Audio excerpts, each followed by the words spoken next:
मला असं वाटतंय दूध गरम करावं, थोडंसं कोमट करावं, दुधामध्ये या पिठाचा कणकेचा गोळा बनवून घ्यावा, त्याच्यामध्ये थोडंसं तूप टाकावं असं मला वाटतंय. ते चुकीचं आहे असं मला मागनं अंदाज यायला लागलेला हसण्यावरनं. तर त्यामुळे ठीक आहे, तर तिलाच बोलू दे ना. सगळ्यात आधी दूध गरम करायला ठेवायचं. चांगला आहे ग तेजस. अरे थँक्यू संघर्ष. खरंच यार. टाक टाक टाक टाक टाक. हा बस. आता गरम उकळी यायच्या आधीच्या स्टेजला. स्टेजला जेव्हा दूध आहे त्याच वेळेला आपल्याला तूप घालायचं. बरं हा घ्या चमचा.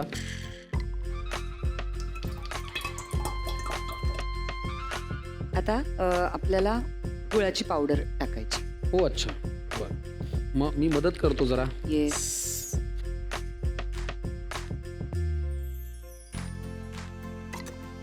हा बस बस बस बस. याच्यामध्ये मावेल इतकी कणिक बरं आपल्याला हे करायचं याच्यामध्ये. हा बस. आता हे कणिक घेतलेलं आहे. कणकेत आपण चिमूटभर मीठ, कोणताही गोड पदार्थ करताना त्याच्यामध्ये थोडंसं चिमूटभर मीठ घालावं, त्याने चव येते. गॅस बंद झालाय. गॅस बंद केलेला आहे. अच्छा. ओके. आता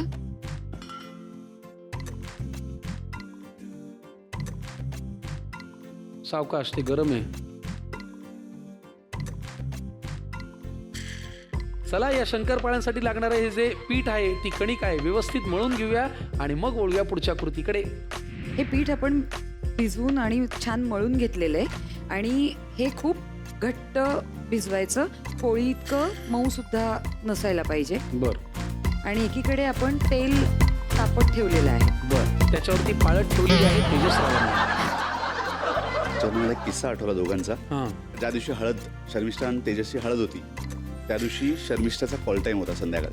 आणि नॉर्मली आपल्यामध्ये हळद लागल्यानंतर घराच्या बाहेर पडत नाही, नवरी मुलगी बाहेर जाते. पण तू शूटिंगवाल्यांना सांगितलं नाही का आज माझी हळद आहे? आणि ह्याच्यावर तेजस इतका भडकला होता की माझ्या समोर म्हणजे 2 अशा वॉर रूम दिसत होत्या मला की आणि त्यावेळेस तेजसला मी पहिल्यांदा रागावलेला पाहिला होता. पण कट टू नाऊ, आता तो जेव्हा प्रोड्युसर झालाय तेव्हा त्याला कळतं की कॉल टाईम